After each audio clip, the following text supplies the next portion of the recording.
आज की class start करते हैं बेटा। पेन और कॉपी लेकर बैठ जाओ। मैं आपसे रोज़ कहता हूँ कि आप मेरा वीडियो रोज़ 20 से 25 मिनट निकाल के आप मेरा वीडियो देखिए। देखने के बाद आप उसका नोट्स बनाइए, रिवाइज़ कीजिए। बहुत थोड़ी देर, ज़्यादा देर नहीं, रोज़ आप 10 मिनट से 15 मिनट रिवाइज़ कीजिए एक तरफ कॉपी और पेन के साथ। आप रोज़ ये काम 20 दिन तक कीजिए, आपको फिजिक्स आएगी। ठीक है, ठीक है बेटा। तो क्लास स्टार्ट करता हूँ। कुछ बच्चों ने कल डाउट पूछा था, तो वो कुछ बता देता हूँ डाउट। पहला डाउट ये था कि कुछ बच्चों ने बात किया था कि सर जो ये आपने कार्तीय तल बताया है, कार्तीय निर्देश तंत्र, तो कार्तीय निर्देश तंत्र बोले सर आपने 2 प्रकार के बताए थे, जड़त्वीय और अजड़त्वीय। ठीक है, लेकिन बोले सर आप ये बताने से पहले आपने यहीं पर एक बात और बता दी थी कि यहाँ पर ये 1 विमीय, 2 विमीय और त्रिविमीय क्या है। तो क्या सर ये भी इसके प्रकार हैं? तो नहीं बेटा, ध्यान से सुन लेंगे। 1 विमीय गति, 2 विमीय गति और त्रिविमीय गति। सुन लीजिए ध्यान से। 1 विमीय गति, 2 विमीय गति और त्रिविमीय गति, ये भी मैंने आपको बताया था। तो डाउट उनका ये आया कि कार्तीय निर्देश तंत्र के प्रकार एक्चुअली ये हैं कि ये हैं। कुछ बच्चों ने कल कमेंट किया था कि सर ये क्या था, और फोन भी आया लोगों का कि सर ये कैसे आया।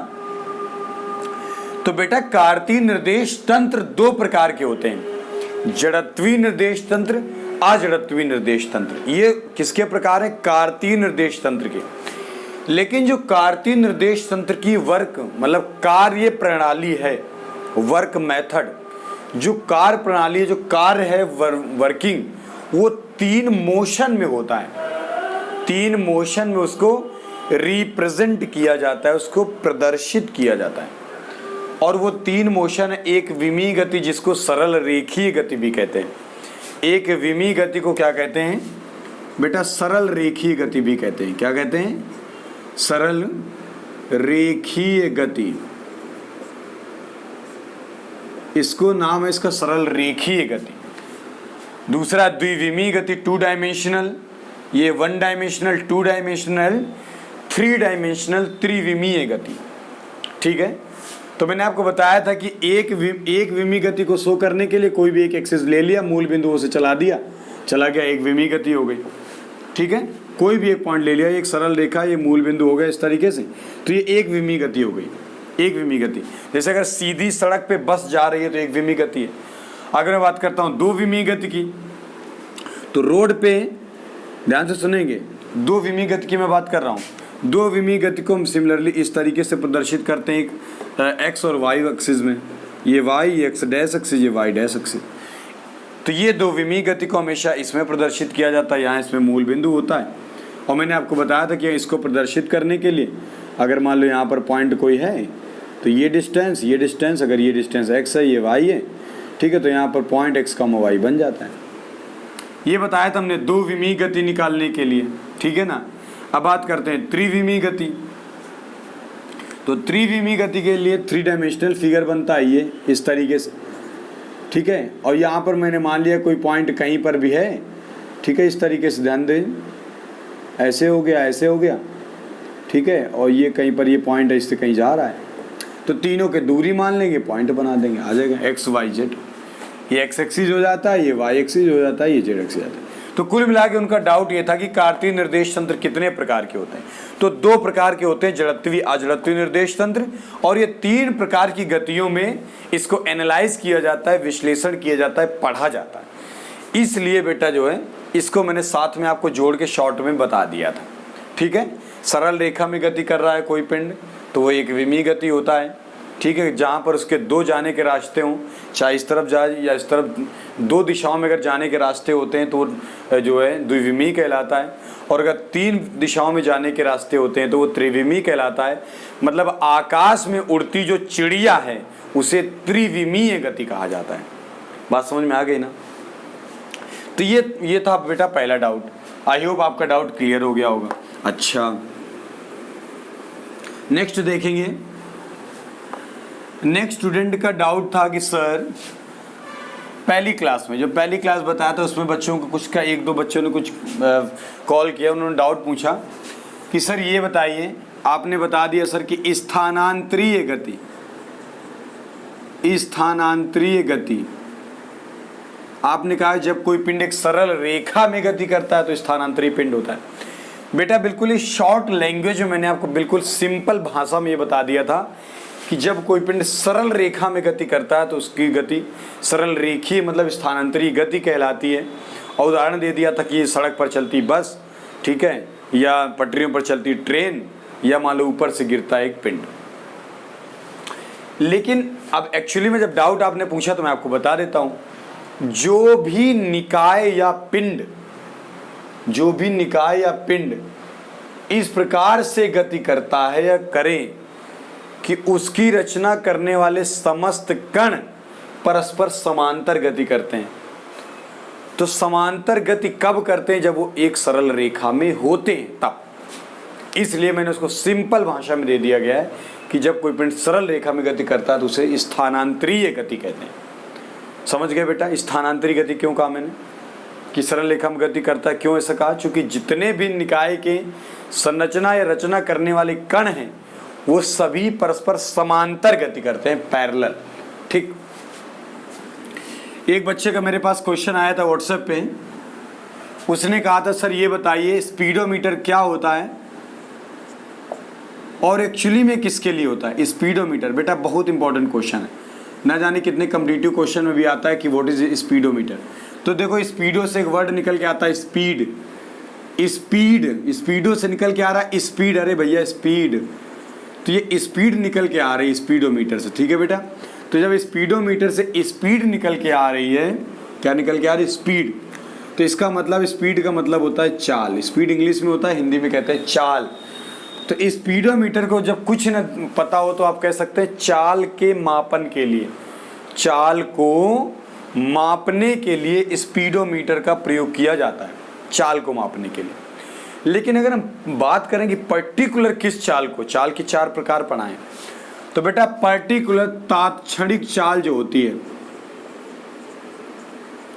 तात्क्षणिक चाल, तो तात्क्षणिक चाल को मापने के लिए स्पीडोमीटर का प्रयोग किया जाता है। तात्क्षणिक चाल मापने के लिए स्पीडोमीटर का प्रयोग किया जाता है। बहुत ज़्यादा इंपॉर्टेंट क्वेश्चन, ठीक है बेटा। तो ये आपके दो तीन डाउट थे जो मैंने क्लियर कर दिया। मैंने बताया कि कार्तीय निर्देश तंत्र दो प्रकार के होते हैं, जड़त्वीय निर्देश तंत्र, अजड़त्वीय निर्देश तंत्र। लेकिन कार्तीय निर्देश तंत्र की जो वर्किंग है, जो कार्य है, वो तीन प्रकार की गतियों में पाई जाती है। वो एक्सप्लेनेशन किया जाता है, एनालिसिस किया जाता है, विश्लेषण किया जाता है तीन प्रकार की गतियों। एक सरल रेखीय गति मतलब एक रेखा में गति, एक विमी गति, दो विमी गति, त्रिविमी गति, ठीक। और दूसरा मैंने बता दिया कि जो रचना करने वाले, निकाय की रचना करने वाले जितने भी कण हैं वो परस्पर समांतर पथों पर गति करते हैं। इसलिए जब कोई पिंड सरल रेखा में गति करता है तो उसकी गति स्थानांतरीय गति कहलाती है। क्लियर बेटा? तीसरी चीज ये होगी तात्क्षणिक चाल को जो स्पीडोमीटर से मापा जाता है।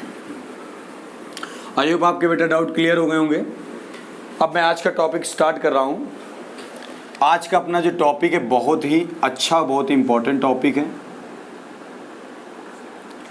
इसका नाम है स्थिति समय ग्राफ। क्या नाम है स्टूडेंट इसका? स्थिति समय graph. Position time graph, position time graph, स्थिति समय ग्राफ। देखो अगर ग्राफ की बात करता हूँ तो बड़ी सिंपल सी बात है। हम लोगों को 9th में और छोटी क्लासों में हम लोगों को जो है वो भी छोटी क्लासों में एक बुक मिला करती थी, पतली सी छोटी सी। उसमें हम लोग इस तरीके से जब आपसे कहा करते, कोई आपको पॉइंट दिया जाता था कि बेटा पॉइंट दिया 2,5, इसको जो है इसका ग्राफ बनाइए। तो ये होता था एक्स एक्सिस, ये वाई एक्सिस, ये एक्स डैश एक्सिस, ये वाई डैश एक्सिस, इस तरीके से हुआ करता था। ये मूल बिंदु होता था। अब हम लोग इसको खाने ऐसे ऐसे करके काटा करते थे, 1 2 3 4 5 6 डॉट डॉट। समझे कि नहीं समझे? सिमिलरली इसको इस तरीके से भी ऐसे काटा करते थे, 1 2 3 4 5 6, इस तरीके से। तो जब 2,5 हम देखते थे तो हम देखा करते थे 2 चले x एक्सिस पर, 5 चले कहाँ पर, y एक्सिस पर। तो 2 और 5 का सामना ये पड़ा, तो इसको ऐसे बना दिया, इसको ऐसे बना दिया, तो ये जो पॉइंट हो जाता था, ये हो जाता था 2,5, ये बन जाता था ग्राफ। अरे भैया यही तो ग्राफ होता था। तो मतलब ये है कि यहाँ पर जो हमको बिंदु दिया गया था, जो बिंदु दिया गया था उसकी स्थिति, मतलब वो कहाँ पर है ये बताने के लिए ग्राफ का प्रयोग किया गया था कि देखो यहाँ पर है, उसको बता दिया गया इस जगह पर है ग्राफ, इस जगह पर है बिंदु। सिमिलरली जो स्थिति समय ग्राफ होता है, तो किसी वस्तु, ध्यान से सुनेंगे, किसी वस्तु या किसी कण जो भी आप लेना चाहें, ठीक है, तो समय के सापेक्ष, समय के सापेक्ष किसी कण की स्थिति का निर्धारण, समय के सापेक्ष किसी कण की स्थिति का निर्धारण स्थिति समय ग्राफ से किया जाता है। नई बात समझ में आ रही? समय के सापेक्ष स्थिति का निर्धारण मतलब जब ये समय था तब वो गाड़ी या वो कण कहाँ था, जब दूसरा समय था तब वो कण कहाँ था। तो समय के अनुसार जो है क्या करेंगे, कण की स्थिति को जो है प्रदर्शित किया जाता है। बात समझ में आ रहा है?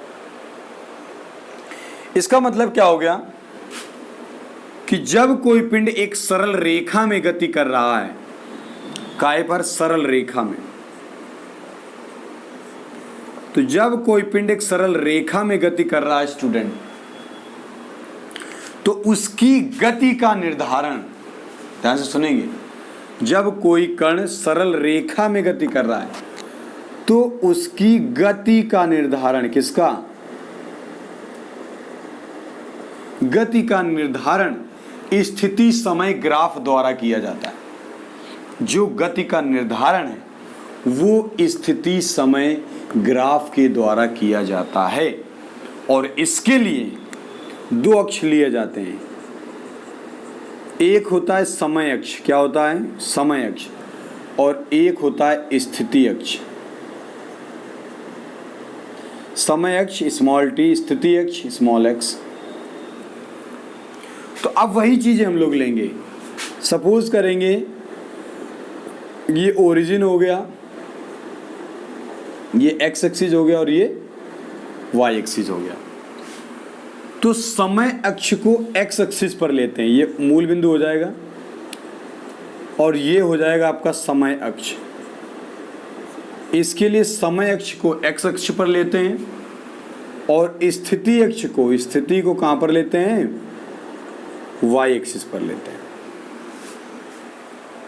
मैं फिर से बताऊंगा, समय के सापेक्ष किसी कण की स्थिति का निर्धारण स्थिति समय ग्राफ द्वारा किया जाता है, ठीक है। जब कोई कण सरल रेखा में गति करता है तो उसकी गति का निर्धारण एक्चुअली में यही है कि किसी भी सरल रेखीय पथ पर गति करते पिंड की गति का निर्धारण स्थिति समय ग्राफ द्वारा किया जाता है और इसके लिए समय अक्ष को एक्स एक्सिस पर और स्थिति अक्ष को वाई एक्सिस पर रख लिया जाता है। क्या इतनी बात समझ में आ गई? क्या बेटा इतनी बात समझ में आ गई? स्थिति समय ग्राफ द्वारा, ठीक है। तो किसी कण की गति, मैं क्या बोल रहा हूँ, किसी कण की गति का निर्धारण स्थिति समय ग्राफ। आपसे पूछा जाएगा स्थिति समय ग्राफ क्यों बनाया गया, क्यों बना? तो एक्चुअली में स्थिति समय ग्राफ केवल इसीलिए बना है कि वो किसी कण की गति का निर्धारण कर सके, गति का निर्धारण। बात समझ में आ गई? और क्यों, कैसे करेंगे? समय अक्ष को एक्स एक्सिस पर और स्थिति अक्ष को वाई एक्सिस पर लेके करेंगे। अब अगर हम बात करते हैं प्रकार की कि समय, जो स्थिति समय ग्राफ है वो कितने प्रकार के होते हैं, तो इनको मुख्यतः 2 प्रकार से पढ़ा जाता है। एक समान गति के लिए स्थिति समय ग्राफ। बेटा ये आगे के एग्जाम्स के लिए बहुत ज़्यादा अच्छे हैं, नीट ईट में बहुत इसके क्वेश्चन पूछे आते हैं। एक समान गति के लिए स्थिति समय ग्राफ, और दूसरा है असमान गति के लिए। इसके लिए असमान गति के लिए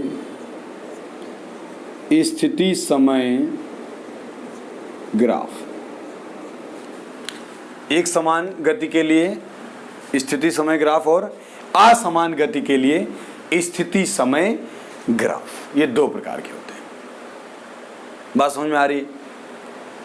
और बहुत सिंपल सा फंडा है, आपको बहुत आसानी से याद रखना है। मैंने पहले क्या बताया, समय के सापेक्ष किसी कण की गति का निर्धारण या यहाँ पर बोल देंगे समय के सापेक्ष किसी कण की स्थिति का अध्ययन स्थिति समय ग्राफ द्वारा किया जाता है। अर्थात जब कोई पिंड सरल रेखा में गति करता है तो गति का निर्धारण स्थिति समय ग्राफ द्वारा किया जाता है। इसके लिए समय अक्ष को एक्स एक्सिस पर और स्थिति अक्ष को वाई एक्सिस पर लिया जाता है। ठीक, स्थिति समय ग्राफ दो प्रकार के होते हैं, एक समान गति के लिए स्थिति समय ग्राफ, असमान गति के लिए स्थिति समय ग्राफ। इतना ठीक है। अभी तक हम लोगों ने क्लासों में जो भी पढ़ा है वो बहुत ही ज़्यादा अच्छे से पढ़ा है। ठीक है, अभी भी अच्छे से ही पढ़ेंगे। देखो अब यहाँ पर दो बातें हैं, देखो मैं बता देता हूँ।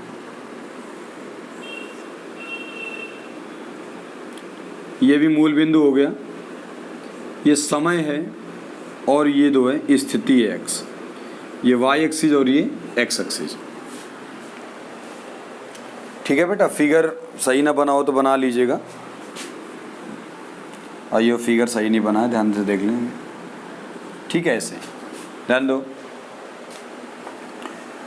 तो एक समान गति के लिए स्थिति समय ग्राफ सदैव एक सरल रेखा प्राप्त होती है और वो भी समय अक्ष से एक निश्चित कोण पर झुकाव लिए रहती है। मतलब ये जो होगी इस तरीके से कुछ होगी ऐसे, तो ये जो है ये कहीं ना कहीं एक सर्टेन कोण लिए रहेगी। ये स्थिति समय ग्राफ है, ये क्या है, ये समय अक्ष है। तो समय अक्ष से एक निश्चित कोण पर झुकाव लिए होगी, तो हम क्या बोलेंगे? बहुत आसान से लिखना है। कैसे लिखना है देखो, एक समान गति के लिए स्थिति समय ग्राफ समय अक्ष से निश्चित कोण पर झुकाव लिए एक सरल रेखा प्राप्त होती है। क्या प्राप्त होती है? ये आपकी एक सरल रेखा है। मैं फिर से बताऊंगा, एक समान गति के लिए स्थिति समय ग्राफ समय अक्ष के साथ निश्चित कोण पर झुकाव लिए एक सरल रेखा प्राप्त होती है। कब? जब एक समान गति की बात की जाए। एक समान गति के लिए स्थिति समय ग्राफ। असमान गति के लिए स्थिति ग्राफ की अगर बात करें तो असमान गति के लिए स्थिति समय ग्राफ, ठीक है, असमान गति के लिए स्थिति समय ग्राफ सदैव एक वक्र प्राप्त होता है, कुछ इस तरीके से, ऐसे ये वक्र है। तो इसके लिए एक सरल रेखा मिल रही थी। क्या मिल रही थी? सरल रेखा मिल रही थी। लेकिन इसके लिए अगर हम बात करें, ठीक है, इस चीज के लिए, इसके लिए सरल रेखा प्राप्त होती है और इसके लिए वक्र। क्या प्राप्त होता है बेटा? वक्र। इतना मोटा मोटा आइडिया दिमाग में बैठ गया कि एक समान गति के लिए स्थित समय ग्राफ एक सरल रेखा प्राप्त होती है और असमान गति के लिए एक वक्र प्राप्त होता है। इतना चीज़ें मोटी मोटी स्थिति समय ग्राफ की आ गई हैं कि नहीं? तो स्थिति समय ग्राफ कुछ नहीं है, एक समय ले लिया, एक स्थिति ले ली, दोनों चीज़ों को एक दो विमीय अक्ष में जो प्रदर्शित कर दिया, तो इसको हम लोग बोल देते हैं स्थिति समय ग्राफ। सिंपल सी बात है। इतनी बात समझ में आ गई? इसको जल्दी से नोट कर लेंगे, स्क्रीनशॉट ले लेंगे बच्चे, कर लो जल्दी से।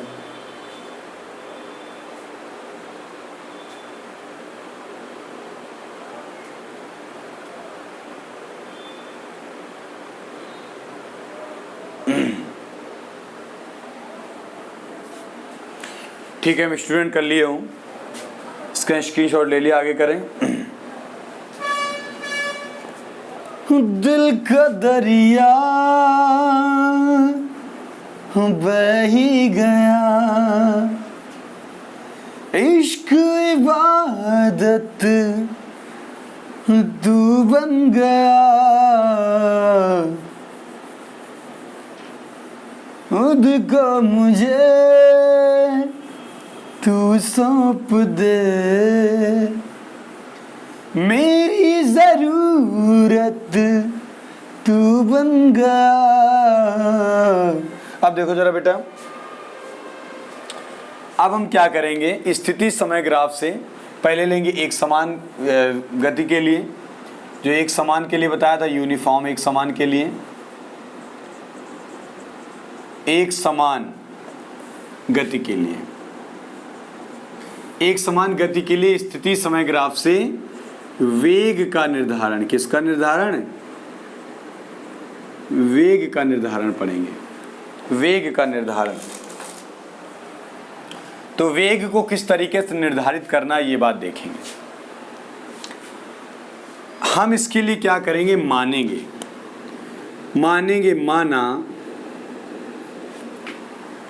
माना एक समान गति के लिए कण की, एक समान गति के लिए, ठीक है, जो कण का ग्राफ है, जो कण का स्थिति समय ग्राफ है, वो एक सरल रेखा, और इसका कोई भी एक नाम दे देंगे, ओ ए बी। क्या नाम दे दिया, ओ ए बी एक नाम दे दिया। सरल रेखा एक ओ ए बी प्राप्त होती है, और ये कब प्राप्त होती है, जब समय t1 व t2 में, समय t1 व t2 में स्थितियां x1 व x2 हैं। समय t1 व t2 में स्थितियां x1 व x2 हैं, ठीक है बेटा। तब तो देखो पहली बार में हम क्या करेंगे, इसी फिगर को बना दे रहे हैं, आप ध्यान दे लीजिए। यहाँ पर क्या करेंगे कि यहाँ पर कहीं पर मैंने सपोज कर लिया पहली स्थिति हो गई x1, और यहाँ पर कहीं पर पहली स्थिति हो गई t1, मान लिया, सपोज कर लिया। तो अब इसको जब हम मिलाएंगे स्टूडेंट, देखो ऐसे,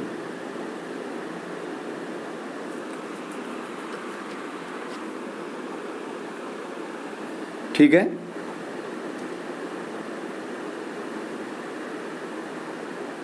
ऐसे आप स्केल से बनाओगे एकदम सीधी बना लोगे, ठीक है। या x1, यहाँ पर कहीं पर मैंने दूसरी स्थिति मानी x2, ठीक है। तो इस तरीके से हमने इसको क्या किया, ऐसे मिला दिया है। तो ये वाला जो पॉइंट है ये B हो जाएगा, ये वाला, और ये ऐसे सीधे निकल जाएगी, और ये स्थिति हो गई T2, इसको और ऐसे सीधे मिला दिए डॉटेड करके, तो ये एक एंगल बन गया थीटा, ठीक। इसको पॉइंट सपोज कर लिया B। फिजिक्स में सारी चीज़ें माननी जाती हैं, ठीक है। अब T1 व T2 समय, दो समय लिए जा रहे हैं, तो समय अक्ष पर लिए जाएंगे, स्थिति अक्ष पर लिए जाएंगे। तो अभी मैंने बताया था, याद है 5, 2 कैसे मिलाया था, 5 यहाँ से 2 यहाँ, साल सीधा बिंदु मिला दिए, ऐसे इसको मिला देते हैं। तो अब यहाँ से यहाँ तक T1 यहाँ से यहाँ तक T2, पूरा T2 इतना, T1 तो इतना निकालोगे तो क्या निकलेगा, T2 माइनस का T1, तो T2 माइनस का T1 ये आ गया, T2 माइनस का T1, पूरा x2 इतना x1, तो इतना आ जाएगा x2 माइनस का x1, और इसी के सामने ये है तो BC, ये भी कितना आ जाएगा, x2 माइनस का x1। क्या नहीं आया, ये भी आ जाएगा आपका x2 माइनस का x1, ठीक है स्टूडेंट। तो अब अगर हम बात करते हैं वेग की, वेग, तो वेग बराबर क्या होता है, विस्थापन बटे समयांतर या समयांतर का समयांतराल, ठीक है। तो समयांतराल या समयांतर बात एक ही। तो V बराबर विस्थापन हम कैसे निकालते हैं, प्रारंभिक और अंतिम स्थितियों के बीच की दूरी। तो विस्थापन हो गया x2 माइनस का x1, और समयांतर पूरा T2 में T1 घटा दिया, तो अंतर हमेशा घटाने से निकलता है, तो घटा लिया।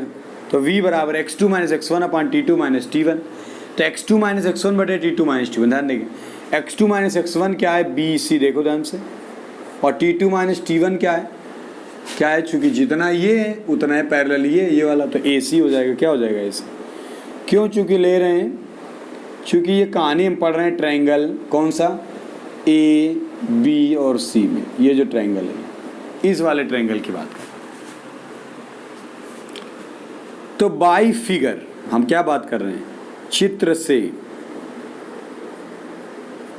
चित्र से अगर हम tan थीटा की वैल्यू निकालें तो भैया BC बटे AC ही तो आती है, बोलो ना, चित्र से, इस ट्रायंगल में, चित्र से। और ये किस ट्रायंगल की बात है, ट्रायंगल ABC, BC बटे AC।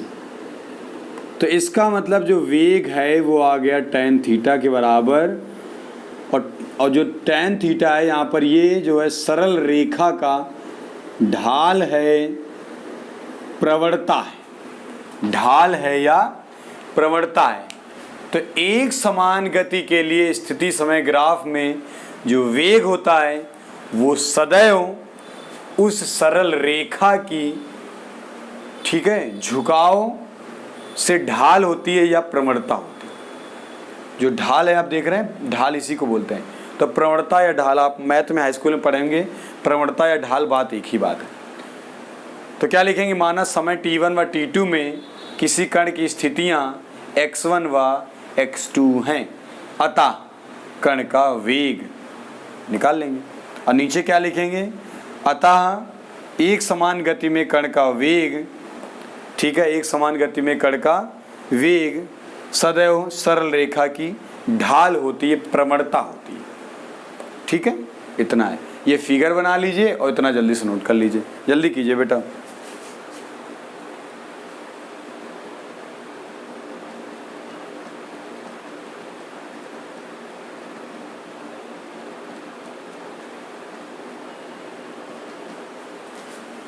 हुआ नोट?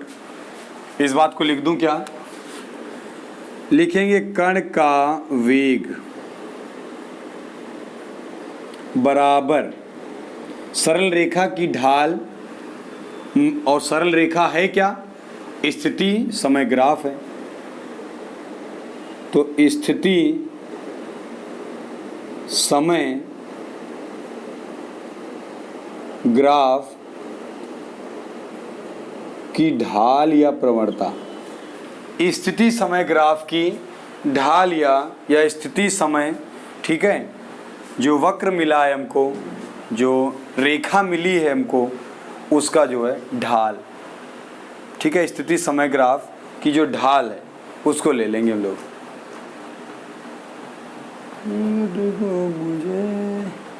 चलो अच्छा, आगे बात समझ में। तो स्थिति समय ग्राफ की जो ढाल है, तो इसमें जो हमको ढाल में मिला क्या, मैंने आपको बताया, इसमें हमको मिली है सरल रेखा। ये बात याद रखिए, सरल रेखा OAB मिली है, OAB, ठीक। और यहीं पर तो हमने माना था कि माना एक समान गति के लिए स्थिति समय ग्राफ एक सरल रेखा OAB है। सरल रेखा क्या है? OAB है। तो बस ले लिया, उसको सॉल्व कर लिया, आ गया। ये बात समझ में आ गई है। अब हम बात करेंगे असमान गति के लिए स्थिति समय ग्राफ में वेग का निर्धारण। दूसरा नंबर, एक्स एक्सिस समय ले लिया, वाई एक्सिस पर स्थिति ले ली, t1 t2 दो समय थे, x1 x2 दो स्थितियां हैं, ले लिया। पूरा t1 है, इतना t1 है, पूरा t2 है, तो ये t2 माइनस t1, इतना x1, पूरा x2, तो पूरे में x1 घटा दिया तो x2 माइनस x1। एक्चुअली में ये और ये था ये वाला, तो इसी के पैरेलल तो ये लिया गया, ये मेन चीज़, तो वो आ जाएगा। ठीक है, समझ में आ गया होगा बेटा। नहीं आता आप मुझे कमेंट करके डाउट पूछिए, नेक्स्ट वीडियो में आपको पूरा डाउट क्लियर कर दिया जाएगा। ठीक,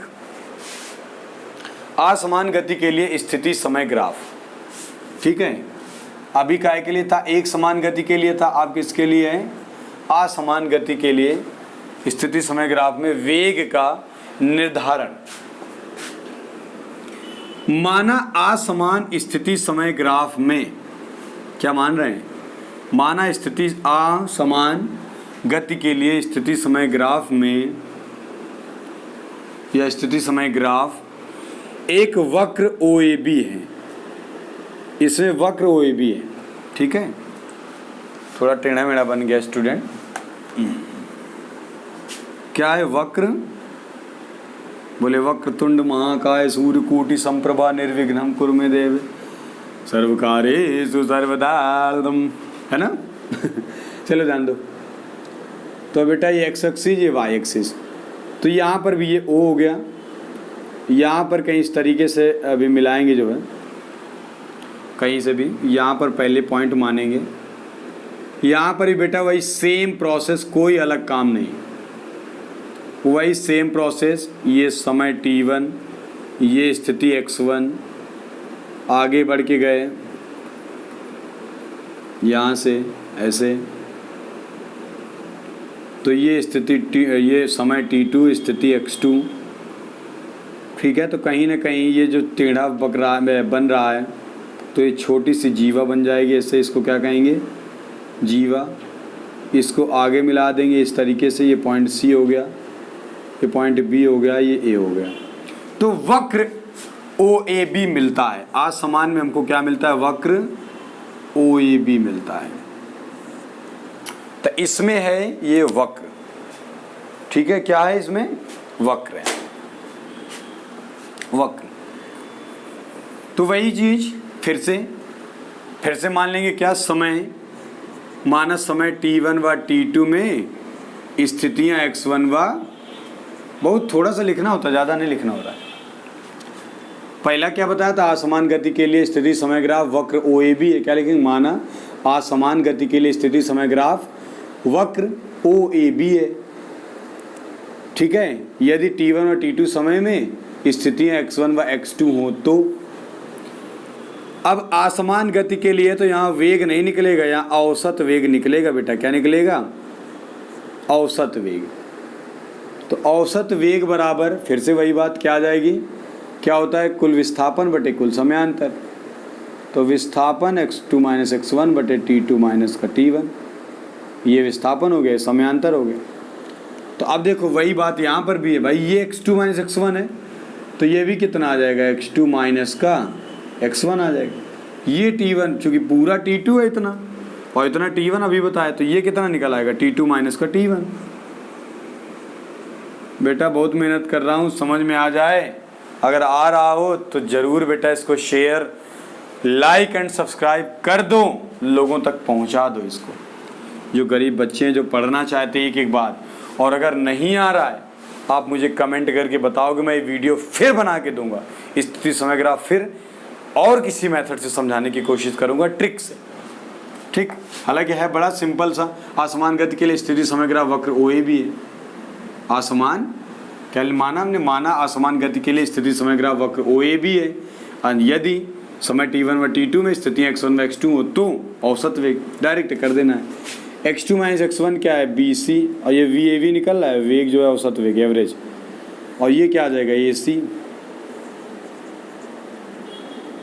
तो BC बटे AC आया है, ठीक है। तो BC बटे जब AC आ गया है तो देख लो, अब BC बटे AC है क्या? tan theta. तो ये क्या है? tan theta. जो स्थिति समय ग्राफ में वक्र मिला है, तो वक्र में खींची गई जीवा की प्रवणता है tan थीटा। वक्र में खींची गई जीवा की प्रवणता है tan थीटा। इतना फिगर बना के पहले इतना नोट कर लो। ये थ्योरी बेटा मैं बोल रहा हूँ, लिख लो मैं क्या बोल रहा हूँ। माना असमान गति के लिए स्थिति समय ग्राफ वक्र OAB है। यदि t1 व t2 समय में स्थितियां x1 व x2 हो तो औसत वेग कुल विस्थापन बटे कुल समयांतर, तो कुल विस्थापन बटे कुल समयांतर हो जाता है। लिख लिया हमने, देखा कि x2 माइनस x1 ये BC है, ये AC। कितना तो सिंपल है। इसको जल्दी नोट करो, आगे बताता हूँ बेटा, जल्दी नोट करें।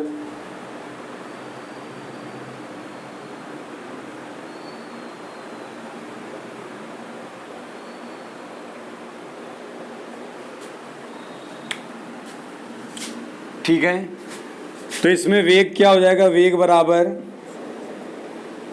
जो औसत वेग निकला है वो किसके बराबर हो जाएगा, हो जाएगा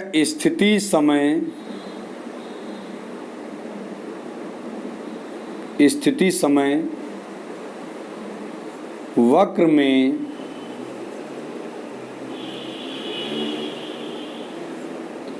बिंदु ए व बी को मिलाने वाली जीवा की प्रवणता। बेटा जब हम लोग न्यूमेरिकल सॉल्व करेंगे तो हम लोग ऐसे ही निकालेंगे, ठीक है।